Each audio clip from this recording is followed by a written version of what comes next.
Hello India, कैसे हो दोस्तों? आई होप सब अच्छे हैं दोस्तों। तो गैस, आज फिर से हम देखने वाले हैं जो बात छिड़ी हुई है वो तो रुकने का नाम ही नहीं ले रही है, फिलिस्तीन और इजराइल के बीच।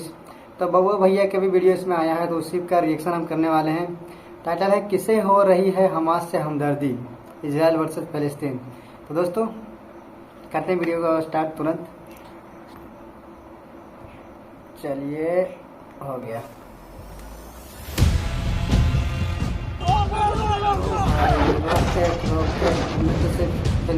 दोस्तों 7 अक्टूबर शनिवार का दिन था, इजराइल में छुट्टी का दिन था। बहुत सारे इजरायली अपने दोस्तों और परिवार वालों के साथ अपने धार्मिक पर्व का मजा ले रहे थे। तभी हमास के आतंकियों ने अचानक इजराइल पर हमला बोल दिया। गाजा पट्टी की तरफ से इजराइल पर 5000 से ज्यादा रॉकेट दागे गए। पैराशूट से इजराइल में घुसकर हमास के टेररिस्ट ने लोगों को गोलियां मारना शुरू कर दिया। औरतें, बुजुर्ग, बच्चे, उन्होंने किसी को नहीं छोड़ा।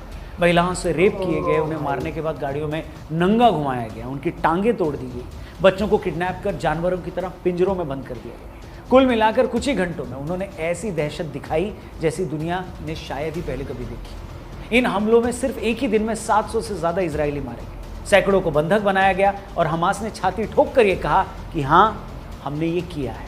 मगर जैसे ही हमास के हमले की तस्वीरें सामने आई, लोगों का कलेजा बाहर आया। जिस तरह लाशों के मुंह पर जूते मारे गए, जो लड़कियां पीरियड में थी उन्हें भी नंगा करके घुमाया गया, लोगों की गर्दनें काट दी गई, और ये सब करते हुए हमास के आतंकी अल्लाहू अकबर के नारे लगा रहे।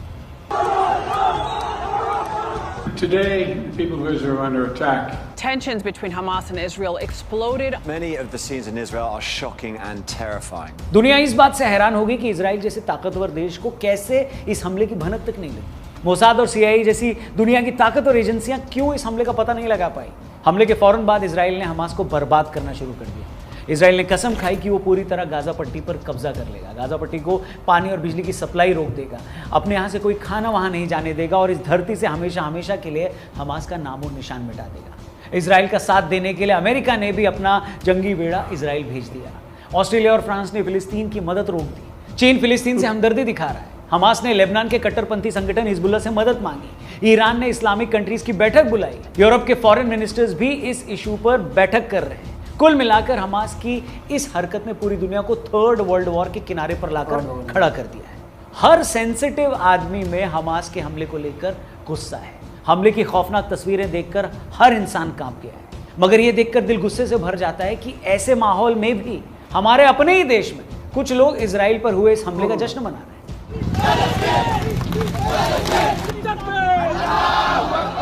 एक तरफ देश के प्रधानमंत्री ने इस हमले पर इजराइल के साथ खड़े होने की बात की, वहीं अलीगढ़ मुस्लिम यूनिवर्सिटी में कई छात्रों ने फिलिस्तीन के समर्थन में नारेबाजी करी। एक नेता ने हमास के फेवर में बयान दिया, ट्वीट किया। दिल्ली की 2 बड़ी यूनिवर्सिटीज ने फिलिस्तीन का सपोर्ट किया है। इनफैक्ट स्टूडेंट विंग के अध्यक्ष ने भी फिलिस्तीन को सपोर्ट किया और गौहर खान जैसी एक्ट्रेस भी इजराइल को गाली दे रही। इनके अलावा और भी कई लोग हैं, सोशल मीडिया पर सारे लोग दिख जाएंगे आपको। इतना ही नहीं, ईरान, पाकिस्तान, मिस्र, तुर्की और यूरोप के कई शहरों में जहां एक खास तबके की आबादी है, वहां इस हमले को सेलिब्रेट किया जा रहा है। ईरान में तो बाकायदा वहां की पार्लियामेंट में इस पर तालियां बजाई गई, सड़कों पर हमले की खुशी में बम फोड़े गए। अच्छा, ये सब देखकर खून खौल जाता है कि दुनिया में कोई भी सभ्य इंसान हो, सोसाइटी हो या कंट्री हो, किसी की मौत को सेलिब्रेट कैसे कर सकते हैं। मैं कहता हूं आप चाहे किसी की भी तरफ क्यों ना हो, आपको फिलिस्तीन को सपोर्ट करना है, करिए, आपकी मर्जी है। मगर बिना किसी प्रोवोकेशन के अगर किसी कॉन्फ्लिक्ट में एक तरफ का आतंकी संगठन बेगुनाह बच्चों और बुजुर्गों को मारता है, औरतों के साथ रेप करता है, गला काटता है, मारने के बाद कपड़े उतारकर उनकी परेड करता है, तब भी आप विक्टिम के साथ खड़े होने की बजाय जिसने हमला किया है उसी की तरफदारी अगर कर रहे हैं, तो यह बताता है कि आप खुद कितने घिनौने आदमी हैं। मतलब कोई इंसान इतना कैसे गिर सकता है। और तो और छोड़ो, इंडिविजुअल्स की तो क्या ही बात की जाए। कांग्रेस वर्किंग कमेटी ने भी रेजोल्यूशन पास करके ऐलान कर दिया है कि हम फिलिस्तीन के साथ हैं। मतलब हमला फिलिस्तीन की तरफ से किया गया है, मासूम बच्चे, औरतें इजराइल के मरे हैं, और सपोर्ट आप उस देश को कर रहे हो जहां से हमला किया गया है। इसका सीधा मतलब यह है कि आपको सही गलत से कोई लेना देना नहीं है। देश की जनता क्या सोचती है इससे कोई लेना देना नहीं है। जैसे हमले का सपोर्ट करने वाले कुछ लोग सिर्फ रिलीजन के बेस पर फिलिस्तीन को सपोर्ट कर रहे हैं, उसी तरह कांग्रेस को भी लगता है कि फिलिस्तीन के साथ खड़े होने पर उसका एक साइड का वोटर खुश होगा। और अगर ऐसा है तो इससे ज्यादा गंदी कम्युनल पॉलिटिक्स और क्या हो सकती है। आप खुद ही ऐसी पॉलिटिक्स करते हैं तो किसी और पार्टी पर कैसे इल्जाम लगा सकते हैं कि वो भी धर्म की राजनीति करती है। क्योंकि जहां आपको सूट करता है वहां तो आप उससे 10 कदम आगे निकल जाते हैं, जैसे आप शाहबानो केस में निकल गए। अब आप इन लोगों का दोगलापन देखिए। भारत में जितने चंपू फिलिस्तीन के समर्थन में रैलियां करते दिख रहे हैं, अगर आप इनसे सवाल करें कि क्या तुम लोग सिर्फ रिलीजन के कारण फिलिस्तीन का सपोर्ट कर रहे हो क्या, तो ये साफ मुकर जाएंगे, कहेंगे नहीं नहीं नहीं नहीं, इसका रिलीजन से कोई लेना देना नहीं है। इजरायलियों ने फिलिस्तीनियों को उनके घर से बेघर किया, इसलिए हम उनके साथ हैं। मैं पूछता हूं इससे बड़ा झूठ और दोगलापन क्या हो सकता है? अगर इन लोगों को किसी कौम को उसके घर से बेघर करने की परवाह सच में होती तो सबसे पहले ये लोग कश्मीरी पंडितों के सपोर्ट में आगे नहीं आते? बताइए आप। अच्छा, बेशर्मी ये है कि कश्मीरी पंडितों को पीड़ित मानना तो दूर, उनका सपोर्ट करना तो दूर, जब कश्मीर फाइल जैसी फिल्म आती है तो ये लोग कहते हैं ये पिक्चर नहीं है, एक प्रोपोगेंडा है, ऐसा कुछ हुआ ही नहीं है। मतलब जब आपको मजहब सूट न करे तो अपने ही देश का पीड़ित आपको झूठा लगता है, और जब मजहब आपके मतलब का हो तो हजारों किलोमीटर दूर बैठा आतंकी भी आपको बेचारा लगता है। क्या पूरी दुनिया में बेशर्मी की इससे बड़ी कोई मिसाल आपको कहीं दिखाई दे रही है क्या? अगर दिखाई देती है तो प्लीज मुझे बताना, क्योंकि मैं वहां विजिट करके आऊंगा। मगर ऐसी बेशर्मी करने वाले और ऐसा हमला करने वाले, ये दोनों लोग भूल जाते हैं कि भैया किसी भी वायलेंस में आपका पहला हमला कर देने पर आप विजेता नहीं बनते, विनर नहीं बनते। जब अलकायदा ने अमेरिका पर हमला किया तब भी इस सोच से हमदर्दी रखने वाले लोगों ने पूरी दुनिया में जश्न मनाया इसका। ये लोग इस बात से बड़े खुश थे कि देखो देखो एक आतंकी संगठन ने अमेरिका को बड़ा सबक सिखा दिया। मगर फिर क्या हुआ?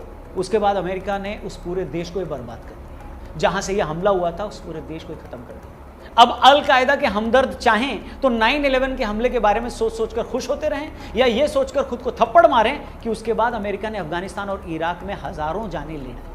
10-20 साल तक दोनों देशों में घुसकर वहां हुकूमत की। ऐसे एक नहीं, हजारों मामले आपको मिल जाएंगे जहां हमला करने वाले आतंकी और उनके हमदर्द सिर्फ पहले हमला कर देने पर खुश हो जाते हैं, मगर उसके बाद उनकी क्या हालत हुई है इसके बारे में वो नहीं सोचते।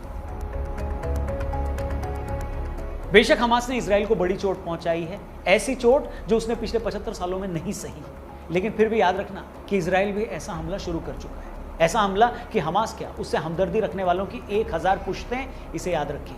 इजराइल ने कसम खा ली है कि वो पूरी की पूरी तरह गाजा पट्टी पर कब्जा करेगा। मतलब फिलिस्तीन में रहने वाले 20 लाख लोग अब सारी जिंदगी बंदूक के साए में जिए। उन लोगों के पास रहने के लिए यही एक जमीन का टुकड़ा था। वो एक लैंडलॉक रीजन है, अगल बगल कहीं जाने को है नहीं। हो सकता है हमास ने जो किया उसमें हर फिलिस्तीनी की रजामंदी न हो, मगर अफसोस कि इसका हर्जाना अब फिलिस्तीन का एक एक आदमी भुगतेगा। इजराइल जिसने आज से 50-60 साल पहले अकेले सभी अरब देशों को 5 दिन में हरा दिया था, आज वो देश पहले से कहीं ज्यादा ताकतवर है। उसके पास हजारों किलोमीटर तक मार करने वाली खतरनाक मिसाइल है, 3500 टैंक्स है, वर्ल्ड क्लास डिफेंस सिस्टम है, 90 परमाणु हथियार हैं, F-16 और F-35 जैसी दुनिया के सबसे खतरनाक फाइटर जेट्स हैं। इसके अलावा अमेरिका और यूरोप भी उसके साथ है। इसलिए हमास को अगर ये जरा भी गलत फहमी है कि लेबनान और ईरान और अन्य मुस्लिम देशों के साथ मिलकर वो इजराइल को हरा देगा, तो ये उसकी बचकानी ख्वाहिश है। फिलिस्तीनियों की हालत पहले से ही खराब थी, हमास की इस करतूत से उनकी जिंदगी पूरी तरह बर्बाद होने वाली। इसलिए जो लोग हमास के इस हमले पर आज ताली पीट रहे हैं, उनसे मेरा बस इतना ही कहना है कि थोड़ा सा सब्र करो, क्योंकि थोड़े टाइम में तुम ताली नहीं अपना सर पीटोगे। इसलिए किसी और की मौत का, किसी और की बर्बादी का जश्न मत मनाओ। वीडियो में कई बात अगर आपको सही लगे तो इसे अपने दोस्तों के साथ ज़रूर शेयर करिएगा। अपना ख्याल रखिए। इस मुद्दे पर आगे और भी वीडियोस हम आपके लिए लाएंगे। Thank you for watching. जय हिंद।